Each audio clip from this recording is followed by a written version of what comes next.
All right. Welcome back, everybody, to Beyond the Campfire. Once again, not in the barn. Blame Steven. He wants to be smart, and so And he's choosing, But also yeah, busy, yeah. But yeah, welcome to Beyond the Campfire. One of your co-hosts, Steven, alongside. I'll let you introduce yourself. I'm Will. I'm the other guy, the other co-host. Yep. And yeah, you can follow us on Instagram and Twitter at Beyond Campfire, spelled exactly like that. And you can follow us on TikTok at Beyond the Campfire podcast. So on TikTok, on Twitter and Instagram, rather, it is Beyond Campfire, and then on TikTok, it is Beyond the Campfire podcast. So you guys can check out our content there.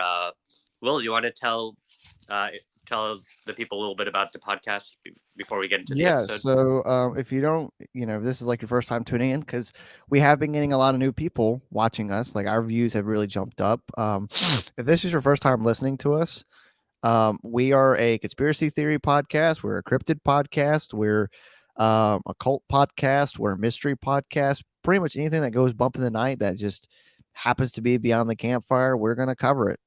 Um, and so, yeah, I mean, that's just kind of what we're here for. That's kind of what we're rocking and rolling with. So, Yep. Yeah. So I know there's other kind of cryptid podcasts out there, but I don't think you've ever heard one with a cowboy and an Indian. So I he's the like to wrong think we have Indian. a He's little my bit. Indian.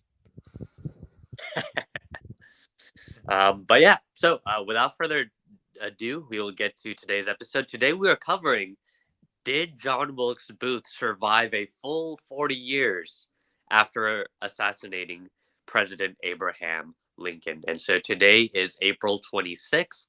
It has been exactly 159 years since, uh, John Wilkes Booth was allegedly killed by Union troops at Garrett's Barn, which we'll talk about in just a second. But yeah, me and Will were talking before the show, but this was a huge coincidence. We were planning to do this episode at some point, and this week, as I was doing the research, I noticed that I was like, wait, we're gonna release this episode on April 26th, and it's April 26th is the exact day that John Wilkes Booth was allegedly killed. So that was a Allegedly. Allegedly.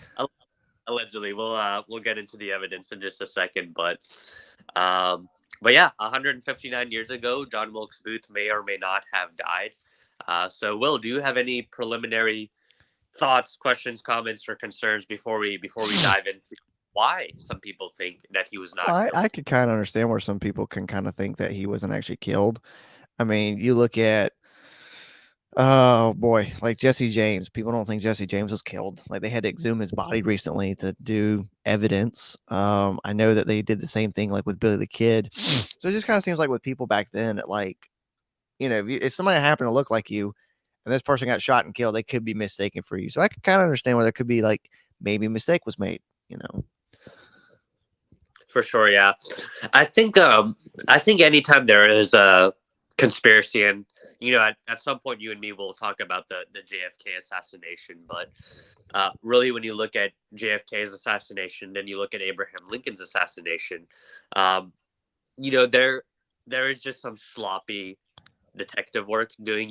Whenever Yeah. something you want to start documenting stuff and gathering evidence right away.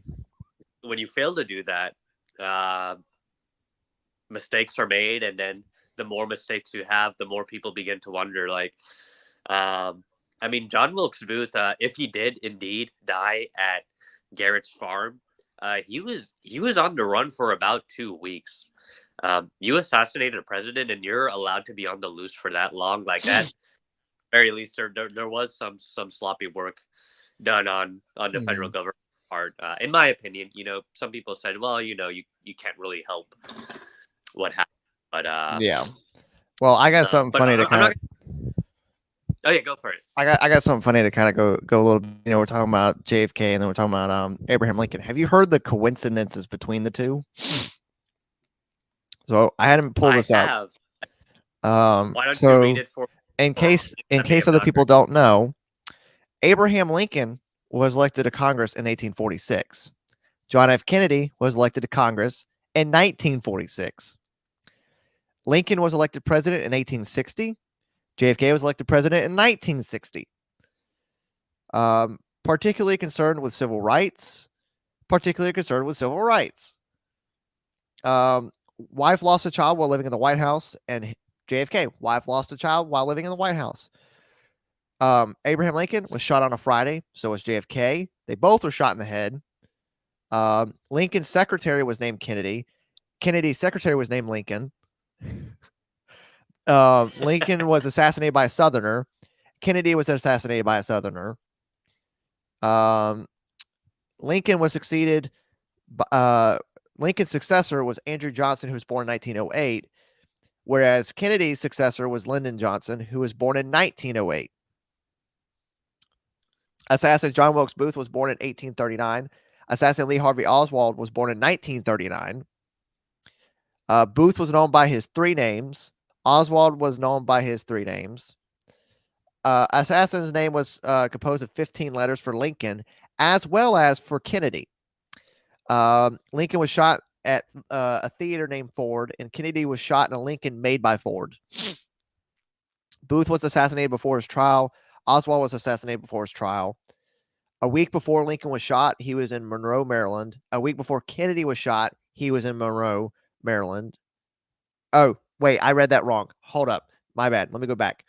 A week before Lincoln was shot, he was in Monroe, Maryland. This person puts a week before Kennedy was shot, he was with Marilyn Monroe. Although some people would, he was He was in never mind. Marilyn Monroe.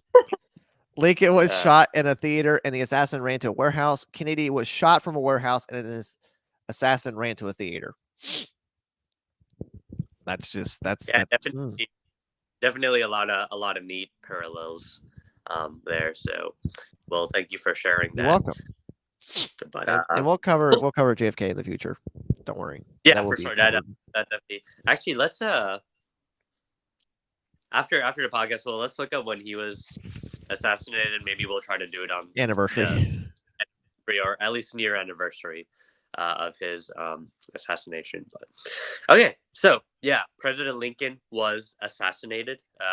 Obviously, Secret Service did not do. I mean, they just failed on Well, multiple. you do know that the Secret Service wasn't around just yet, right? Or whatever his bodyguard was. He Yeah. had bodyguards, but like the secret, from what I understand, the Secret Service actually was not a thing until like a couple months after his death. So it's kind of Right. like you formed a little Never. too late there, bud. He had protection. He had protection. And they just didn't do their job. Yeah. But so Abraham Lincoln is assassinated, which launches a manhunt for the man who did it, John Wilkes Booth. Um, John Wilkes Booth, as you know, after he shoots Lincoln, jumps off onto the stage, breaks I think it was his left leg, injured. Shouts a Latin term, which I think means like death to tyrants, and then escapes. Mm-hmm. So yeah. Did you know there was actually more to the plot? That like Lincoln wasn't the only target?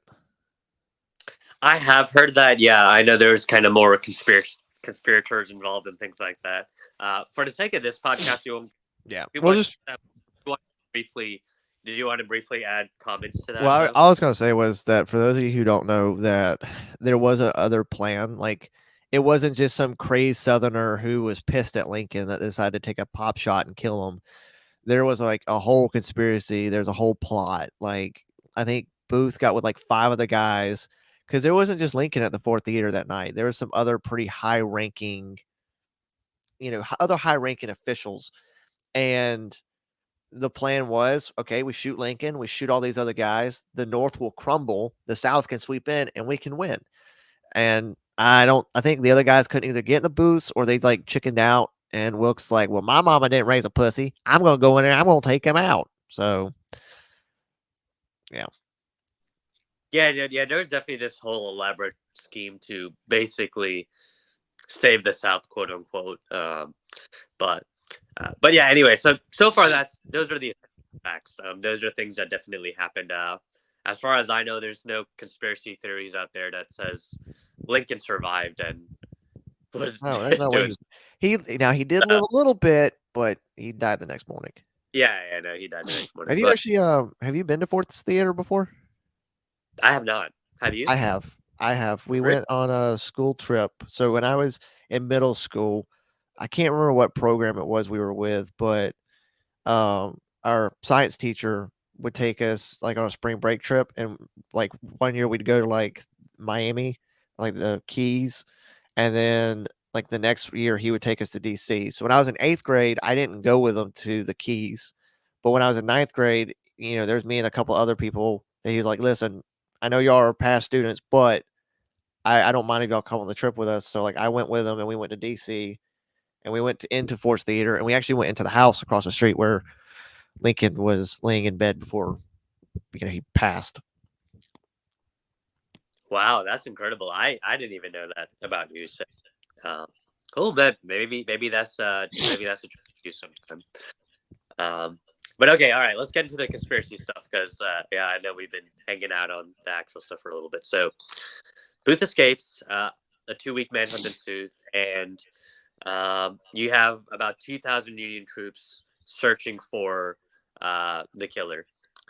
Um, so at about 4 a.m. on April 26th, Union soldiers get word that John Wilkes Booth is at Richard Garrett's farm, which is near Port Royal in Virginia. So they had information. Um, and so at 4 a.m., they surround Garrett's farm and basically say, John Wilkes Booth, come on out. Uh, John Wilkes Booth, allegedly, if it was him, was there with another man, a man named David Harold, and David Harold walks out of the barn, and this is where the conspiracy kind of starts. So David Harold walks out, raises his hands, and Union soldiers are saying, "John Wilkes Booth, come on out." David Harold says, "The man in the barn is not John Wilkes Booth." So that's where some of these things kind of these rumors start Yeah. to happen. What do you think so far, Will? I mean that's like if you think about it, it's kind of like if him and John Wilkes Booth are buddies, you're not gonna rat your buddy out. So like, could John Wilkes Booth have actually been in the barn and he was just saying a lie to get the guys to go away? Who knows? But Yeah, so far I was like that on its own is not enough. He's if he's trying to help John Wilkes Booth escape or get away, that's not really a thing. yeah, But Lieutenant Edward Doherty, one of the Union soldiers surrounding the thing, he repeats it again. He says, "Hey, if you don't get out of the barn, we're gonna set it on fire. We're gonna smoke you out." Uh, John Wilkes Booth does not leave the barn. If that was indeed him, like whoever David Harold's accomplice was, continues to stay in the barn. They're making it clear that they're not getting out. Um, so soldiers were under strict orders to take Booth alive, and obviously, I mean, there's a lot of reasons you would want to have him alive rather than dead. yeah, But kind of an accident happens. Well, allegedly an accident. There's kind of some debate of whether uh, it was an accident or whether the guy was trying to take a pot shot at Lincoln's assassin. But when the sergeant goes into the barn, uh, ends up taking a shot at the guy, whoever the guy is in the barn. The guy gets shot. Um, Eventually, things just kind of go crazy. They set the building on fire. They are able to drag the man's body out of the fire, but this is where things start to get weird. So David Harold again insists that it's not John Wilkes Booth. So now you have a second time him yeah, still saying like, see, that's not John Wilkes Booth. John Wilkes Booth has jet black hair. this guy has red sandy hair. Uh, there's two other Union soldiers there who were actually friends of John Wilkes Booth. They had met him before on Hmm. several occasions. Uh, if one of my friends died and I saw his body, I'm pretty sure I would be able to tell Yeah. if that's him or not. But two friends were there, and they also said that this is not John Wilkes Booth. They said, no, our friend has black hair. This guy has, this body has like red amberish hair. Um, so that's kind of where the conspiracy theory starts. Uh, Thoughts so far? I mean, that's really. If you got like two eyewitness accounts there, like all the other guys could be like, "Nah, I don't know what you're talking about." Like the guy in the barn is like, "Ah, no, I don't know what you're talking about. This is John Wilkes Booth. You're just crazy." But to have two actual guards there who are to kind of like help with this whole ordeal, and they're like, "That's not our homie." It's then who is it? Where is John Wilkes Right. Booth at this point? Then where did he end up? It makes you kind of question. For sure. For sure. Yeah.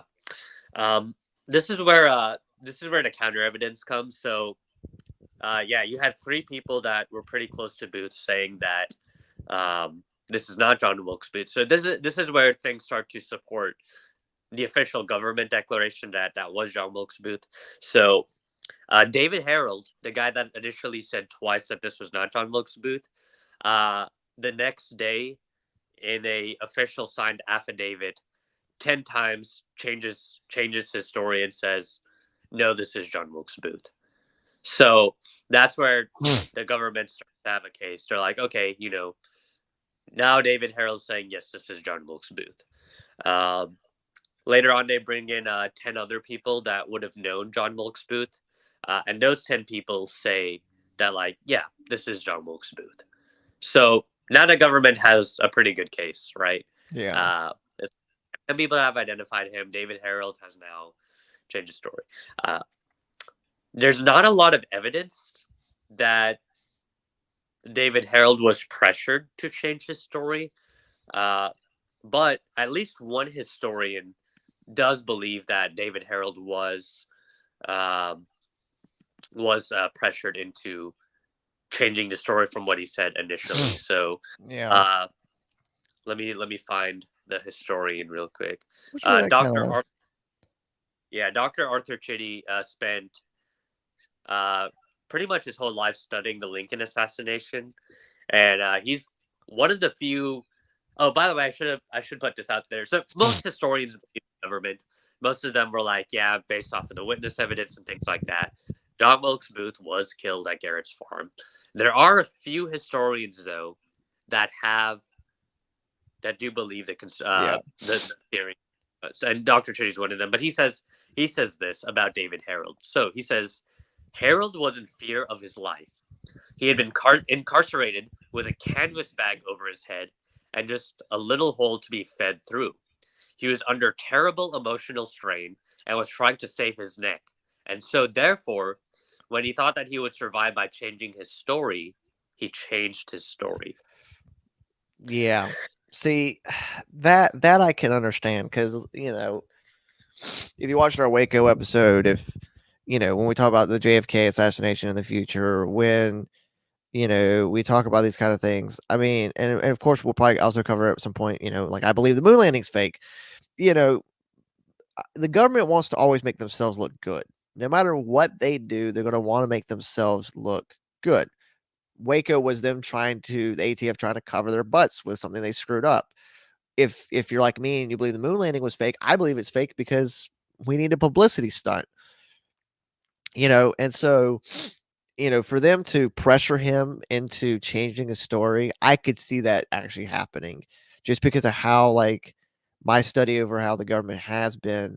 I could definitely see the government being like, it's going to look terrible if people think that we didn't actually kill John Wilkes Booth. If we went to Garrett's farm in full force, burned this guy's barn down, trying to get John Wilkes Booth, and it's the wrong guy, we've got to make ourselves look good. So why not pressure this guy? Throw a sack over his head, make him think he's going to die if he doesn't change it. So I could see that I could see. Yeah, for sure.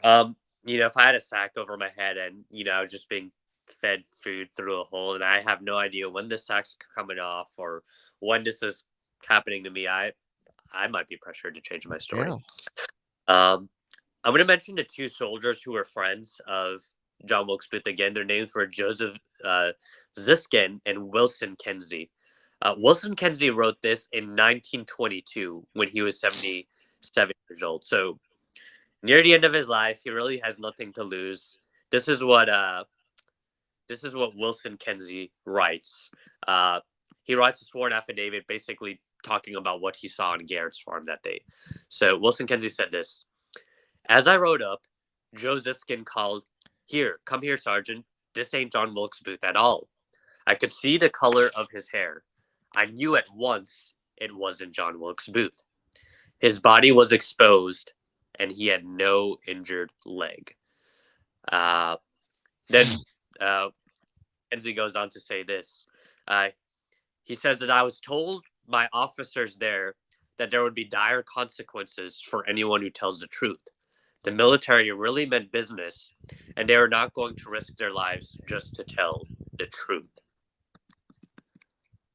So There again, you go. maybe Kenzie is trying to get a little bit of last minute fame at his life, or maybe telling the truth. Maybe he was told Yeah. by federal officials not to contradict a government's report. Which that like that I could see that being because when you think about it, you look at it, you go through it, it was like originally you're like, oh well, they said it was the wrong hair, and maybe the light from the fire or something like that, just it was hard to tell in the dark.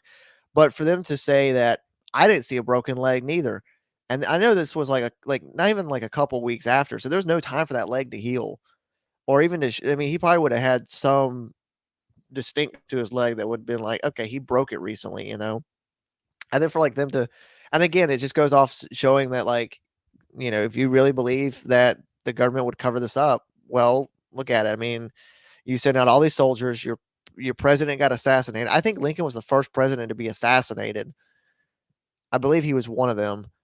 I think. He's definitely first. Yeah, I can look at. Yeah, well, I'll But see he if I look can. that Yeah, up. But yeah, he's like the first person to be assassinated, and first president, you go on this big manhunt. You got all these soldiers going out there looking for him, and then all of a sudden you shoot and kill the wrong guy. Why wouldn't you try to cover it up? But like again, like you said, and there's where like a lot of people could say, because like one person I think about it is Neil Armstrong, I think it was. There's been like some interviews where he's been like claiming, yeah, the moon landing was fake, but he's done it as an old person, and a lot of people are like, well, it's just dementia, man. It's just the dementia. Could he be having a dementia episode and just be thinking of it wrong? Who knows?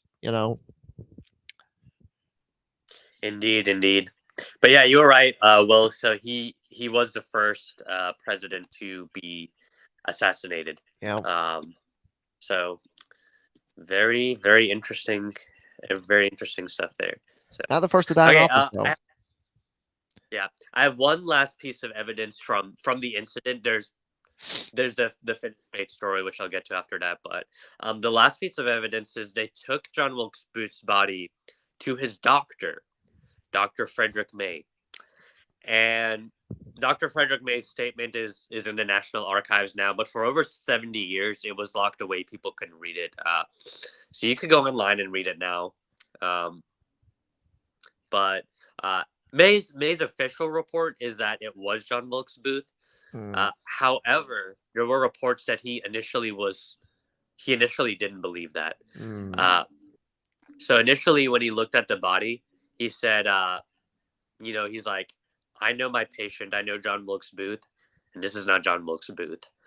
Later on, some conversations happened, and Dr. Chitty, who I brought up earlier, Dr. Chitty said this.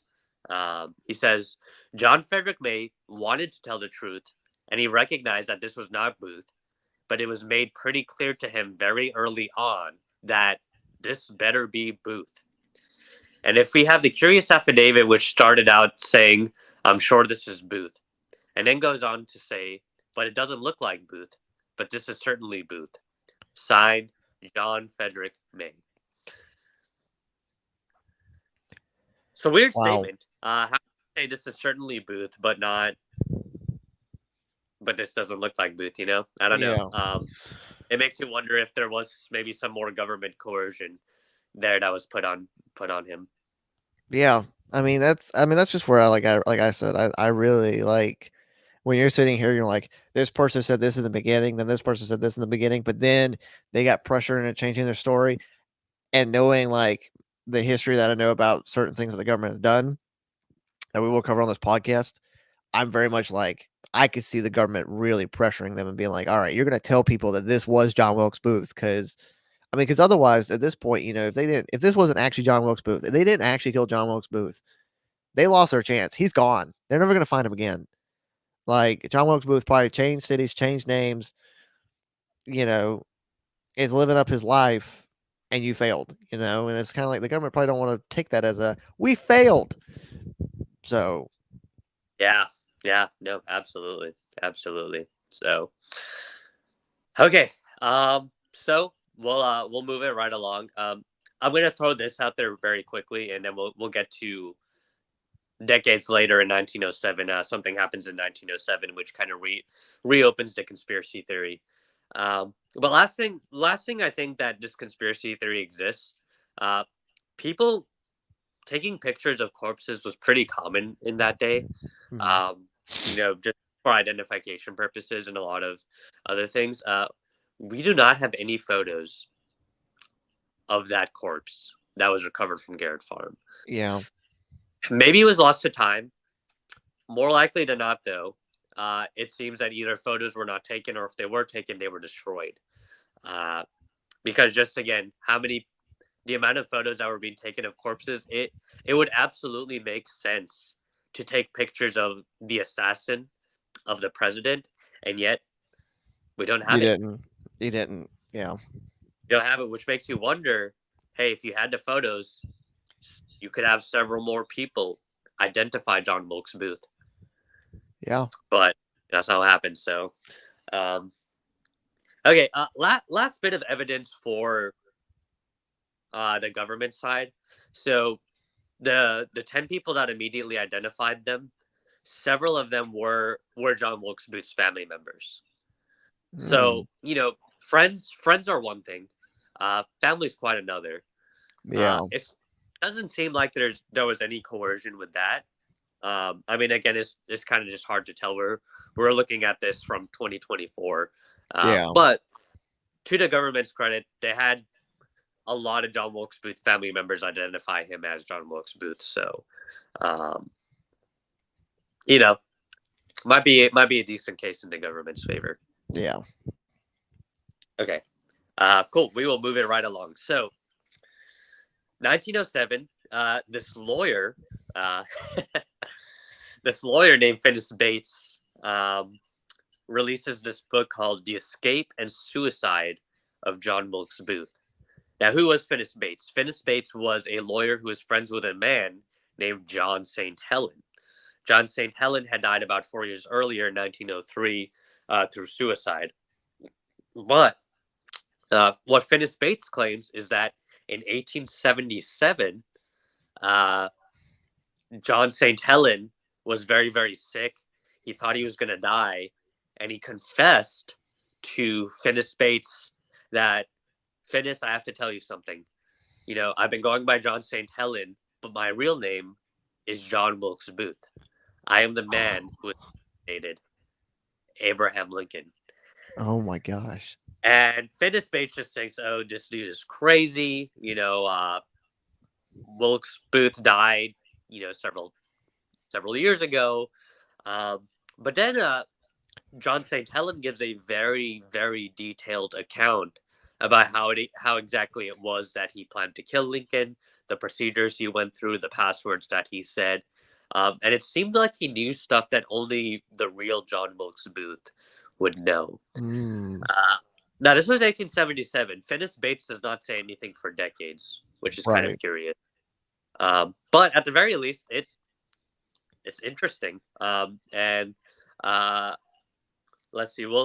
I'll send you a picture of John St. Helen later on. Okay. But and we can have it put up on the Yeah, podcast for we'll those. we'll put that up. But Yeah. if you actually look at the picture of John St. Helen, uh, dude looks a lot. Dude looks like John Wilkes Booth. Not gonna Yeah. lie. So So all right, so that uh, picture up and we'll put it right there. Okay, there you guys go. You can see John St. Helen. so we'll let you guys decide for yourself whether that's John St. Yeah. Helen or not. Does that look like John Wilkes Booth? I don't know, man. Looks What pretty now? close. Pretty close. Now I So know you also sent me. We'll take that picture down. I know you also sent me a picture of Finis L. Bates with the mummified. we'll get to that in just a second. Okay, We'll okay. get to that. I'm jumping ahead. Sorry. Yeah, that I comes that just comes a bit. You mentioned Uh, Finis, and I was like, ah. it's coming up. It's coming up. And Okay. well, so if that was it, I would say Finis Bates' story is pretty interesting. This is where I feel like Finis Bates' kind of story kind of starts to derail a little bit. But anyway, so yeah, for decades he doesn't say anything. John St. Helen actually does end up surviving, and it's only decades later that he commits suicide um, by drinking poison. Uh, but 4 years later, after John St. Helen's death, uh, Finis Bates publishes this book, Mm-hmm. and then this is where things start to get weird. So let's see. Um, there's this another man named David George, whose body is recovered, and David George. We can have a picture of him put up too, but David George is There's also that book. another lookalike, like John Wilkes. Yeah, Kind of I looks can like see. John I Wilkes. can see the resemblance. Yeah, but David George's body is recovered, and Finis Bates acquires it, and he looks at it and he says, "This is my friend John St. Helen." Uh, which, like, okay, maybe it is, maybe it isn't, but they get the body mummified, Yep. Look, there's that mummified and then body right there. Finis Bates, yeah, yeah. Well, you can I throw put. up I put. the I'm putting the it up. mummified It's body. up. Put it Yeah, right there, Paul. but Who's your this is mummy? this is where things get. So Finis Bates starts to take the body of David George on tour and says, "This is John Wilkes Booth," and he goes around the country. He's selling his book. He's getting money off of people paying money to come and see the mummified body up close. And at this point, this is where I start to think that maybe Finis Bates is making all this up. Now, Yeah. maybe it's true. Maybe. Maybe it's possible that I'm not going to. I don't know. At a certain point, it starts to seem more like a money making scheme than the actual truth. But to be fair to him, David George kind of looks like John Wilkes Booth. This body, whatever you want to say it is, kind of looks like it too. Yeah. This is where the story has not been completely debunked, although most historians think Finis Bates was committing a hoax at this point. But Yeah. uh, the body has been lost. The mummified body, that is. Hmm. It was lost sometime in the 1970s, so there's really no way to do any DNA testing on it. If we could do DNA testing on it, we could say for sure whether this was John Wilkes Booth or whether it was Yeah. just this other guy, David George. But well, thoughts so far. I've been yapping for a while. Well, with hearing about his story, he writes this book and he's like, I met John Wilkes Booth, and then he starts saying things that like John Wilkes Booth would only know. That kind of points me to be like, okay, then maybe you take the witness accounts, you take that people were coerced to change their story. Now you got this guy claiming that he met John Wilkes Booth in 1877.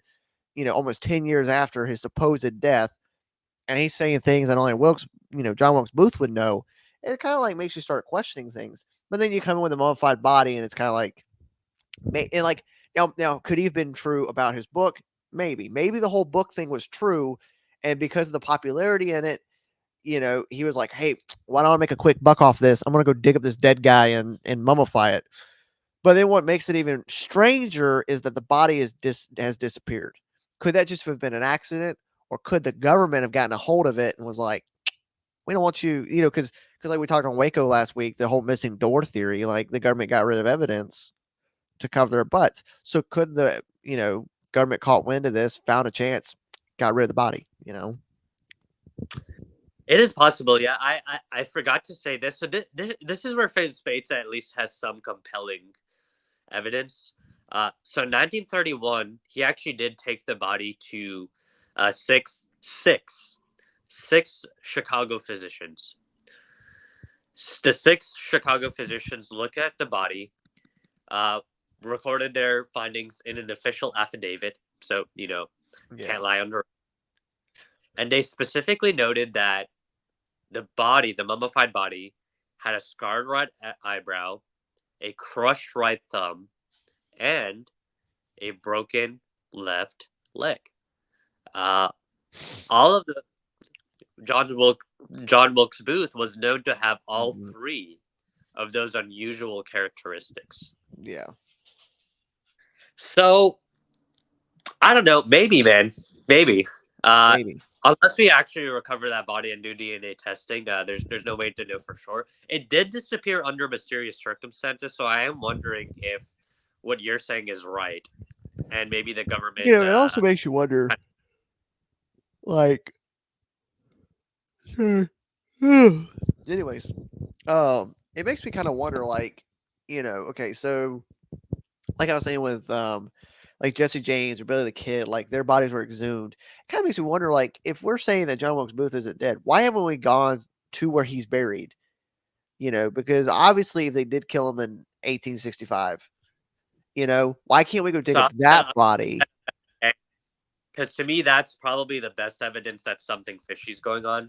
But yeah, we'll come back to that in just a Okay, we're second. gonna come. Okay, yeah, I mean Yeah, that's that'll be that's all I can really think about is just like why not go exhume that body? And if the DNA says that this is John Wilkes Booth, then why don't we like carbon date it?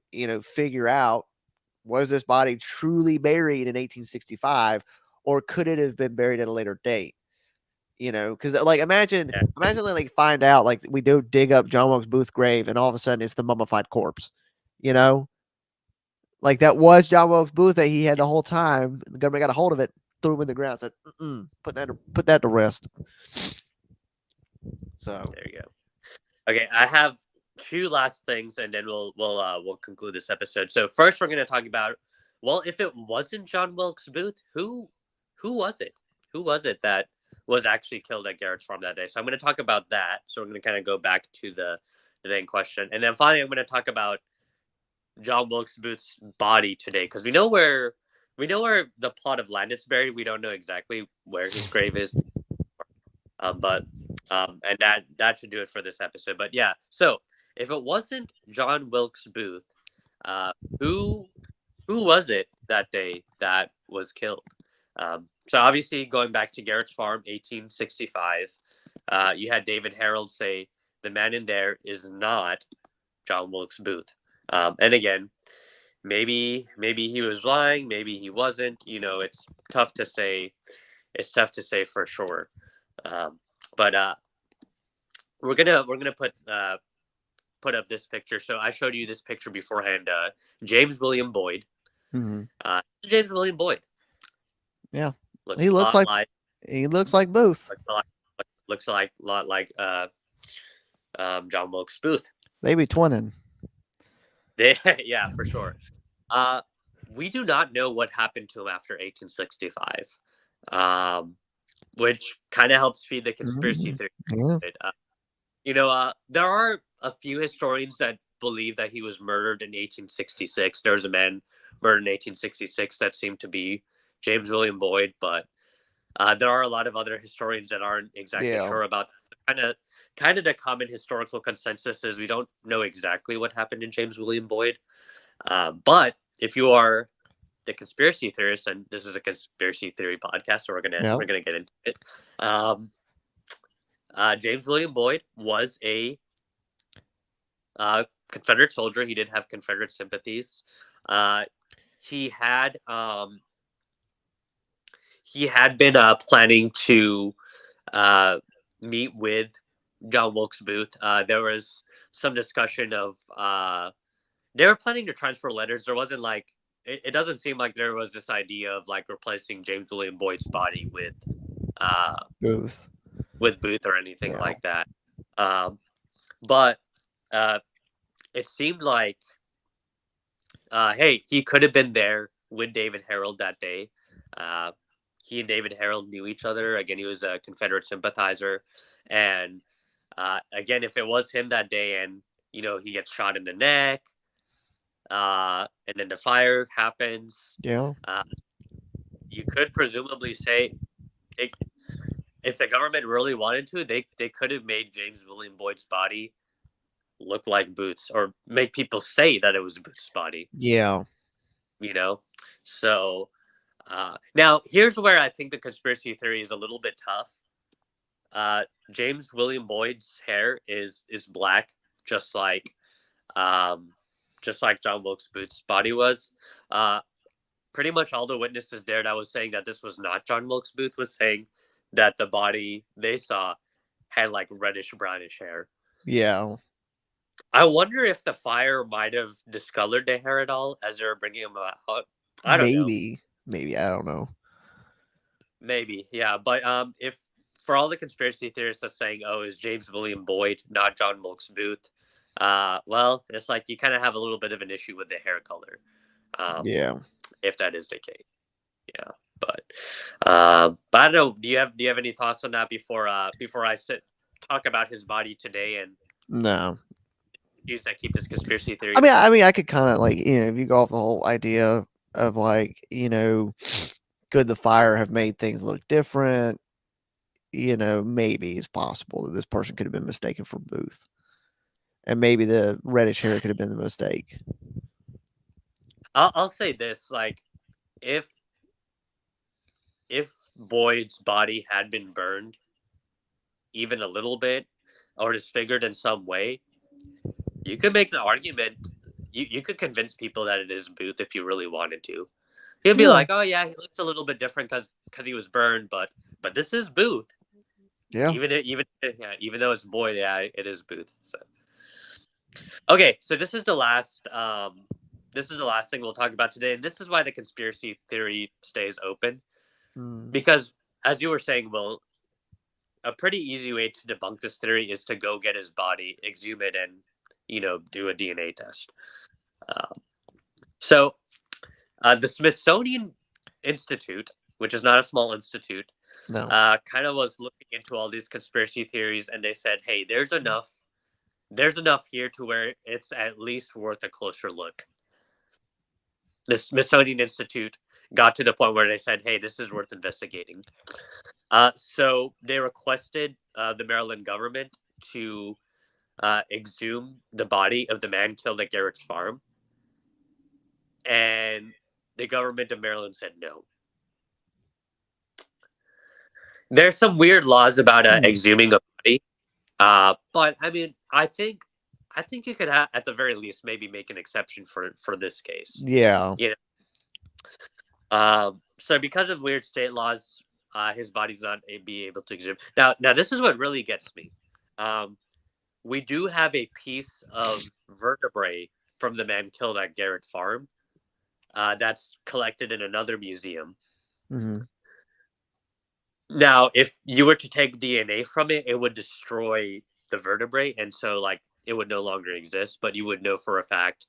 You can match it up to John Booth's brother Edwin Booth and see if there's any relation at all to it. Yeah. But the museum said, "Oh no! If you do this DNA testing, this piece of vertebrae is going to be destroyed. It's going to be lost forever. So we would rather preserve history than get this tested." Sounds like the boys need to go get a shovel and a pickup truck, and we got to go down there and dig us up a body. We're going to be grave robbing. See, for me, I'm just like a piece of a vertebrae. like, is it really that important that it's not worth like putting this conspiracy theory to Yeah. rest once and you know? So I don't know. I actually am more inclined to think the government is right in this, which I know sounds weird. Yeah. Uh, I think to me, what really makes me tend to believe the government is John Wilkes Booth's family. Yeah. Um, you know, kind of everybody that's pushing forward this conspiracy theory either had some kind of financial gain or they were his friends but not his family. So there's a lot of times I disagree with the government. We did Waco last week and I thought the government was absolutely in the wrong Oh there, but yeah. I tend to lean more with the government in this particular case. But I will say there are enough weird stuff that has happened to at least give me pause and make me say Yeah. maybe. So that's Yeah. my final. Well, I don't know if you had any last minute thoughts, comments, or ideas on this episode before we wrap it up. Yeah, I can kind of understand where you're coming from a little bit. Where like I'm not always going to side with the government. I don't like the government. Okay, we all know that. But I mean, like you said, the family, and that's like the thing too that kind of like okay, you look at the family. The family identifies him as John Wilkes Booth. Okay, then maybe this really is John Wilkes Booth. But there's a lot of things that kind of line up that just make it seem like this isn't John Wilkes Booth. First off, we have this guy that we just mentioned that looks pretty close to John Wilkes Booth, who disappears after 1865, like gone, don't know where he went. And so he looks like John Wilkes Booth, and maybe, the three friends were just saying stuff, didn't know what they were talking about. But maybe like when the family members came, the fire, the gunshot wound, these kind of things maybe affected the body in a way to while, yes, he looked very much like John Wilkes Booth, this made it to where family members were unable to identify him as John Wilkes Booth. And we're just like, yes, this is our son, this is our brother, this is our nephew, whatever. And that's why I could kind of see it being if this guy truly faked being John Wilkes Booth and was the actual person killed, I could see that. And the only reason why I don't really think I'm going to side with the government or side with the conspiracy theory and just be in the middle right now saying I could see both sides is until we get DNA evidence. Because, again, a lot of weird conspiracy things that are coming out that make you kind of question it. Like, for example, the whole Maryland state law thing. Okay, if you're saying that we can't exhume the body because of some stupid law you have, you don't want to make one exception to put these conspiracies to bed, what are you hiding? What is in that grave? Who is in that grave? And same thing like with the vertebrae. It's like, okay, you say you want to preserve history. I get you're destroying a piece of history. But there's a chance here where you could make history by proving that this is either John Wilkes Booth or not John Wilkes Booth. So why aren't you wanting to go like who's tipped you off kind of thing, So that's where I'm in the middle. I don't agree with the government. I don't believe the government. I don't believe the conspiracies. I'm in the middle. I could take it both ways. I could say the government's right. They did kill John Wilkes Booth. Or I could say that wasn't John Wilkes Booth. That was some other person. The conspiracies are right. So I guess I'm kind of in the middle. I could take it either way. So Yeah, and that's kind of where I am. I sounds like you're more of a 50-50. I'm more of a 70%. I'm like 80% believe the government, 20% I could see the other side too. Um, I mean, it's possible that John Wilkes Booth did escape that day, and he's not St. John Helen or David George, yeah. but he's just another alias that never got found or discovered. Some Yeah. might say he's alive today, tweeting out things. Well, do you want to talk Dude, about I saw what that. happened on Listen, Twitter? he doesn't even follow us on Twitter. I was just sitting there and I tweeted out like Steven's going to be covering John Wilkes Booth this week. And this random person who set up their Twitter account as John Wilkes Booth retweeted what I tweeted and was like looking forward to this. And I was like, well, guess we ain't got an episode because he's alive. John Wilkes Booth Yep, is secretly a time traveler. John Wilkes Booth is alive and well in 2024 using Twitter. John Wilkes Booth Or I guess is Lee Harvey Oswald. is bro. That would be quite. He's a time traveler sent to all these famous Proud of it. assassinations All these famous assassinations have just been John Wilkes Booth. He's just been traveling through time. It wasn't Brutus. It was John Wilkes Booth. I'll Hail Caesar. yeah. Well, we can go ahead and wrap up this episode, but I'm gonna say one last thing, and I'll probably bring this up in our JFK episode too, whenever we do this. But 1860, you have Lincoln. 1960, you have JFK. You think anything's gonna happen come 2060? I don't know, man. We're gonna find out. But hey, have you heard of the Oh, Well, gosh. hey, one of us could be You heard of the president by curse? that time. Have you heard of The curse.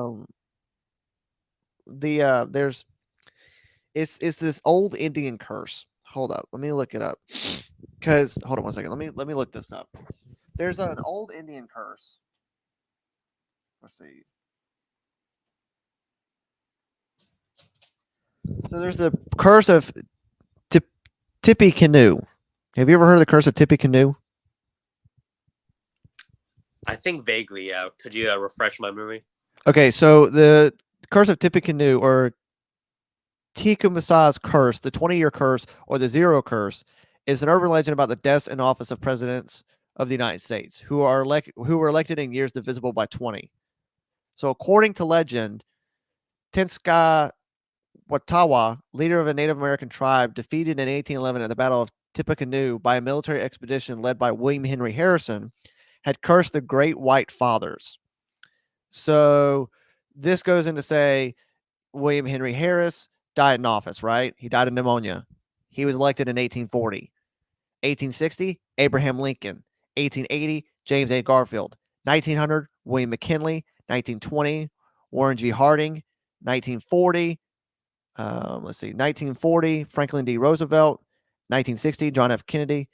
1980, Ronald Reagan. Of course, he broke the curse because he did not die in office. And then the curse was also stopped by George W. Bush because he's still alive and did not die in office. However, could the curse return, and could Joe Biden die in office before the election? Hey, man. All these presidents. Yeah, that is wild. I hadn't heard that before. So yeah, it's called I recommend we might not cover that on episode just because it's not a lot to do. But it is called the Curse of Tippecanoe, and it's like every year that a president is elected, if it's divisible by 20, they will die in office. So it's Ronald Reagan kind of broke the curse because like he didn't die in office. He died in 2004. He did get shot, but he survived. He did get shot, and that's why like a lot of people are saying maybe and then like George W. Bush, I don't he broke the curse too probably. So, but who knows? Maybe the curse will come back. I don't know. Yeah, let's see. Well, I think that'll do it for this episode. So, yeah. Yeah.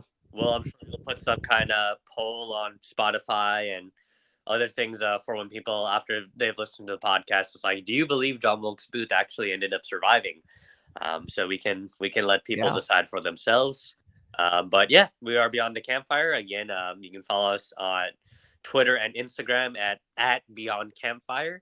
And you can follow us on TikTok at Beyond the Campfire Podcast. Yep. And you can listen to us wherever you get a podcast. We're also on YouTube. We're a little bit behind there because we've got one editor and we keep him changing the basement. I think we need to increase his food rations. Maybe he'll be a little quicker. Love you, Paul. We love you, Paul. If you're watching it. All right, that'll do it. All right. Thank y'all for watching. And yeah, we'll see y'all next week on episode 8, Mothman. I know that's gonna be a good one. I'm looking forward to that one. So all right, thank y'all. Y'all have a good day, and don't get killed by some Union soldiers and fear death.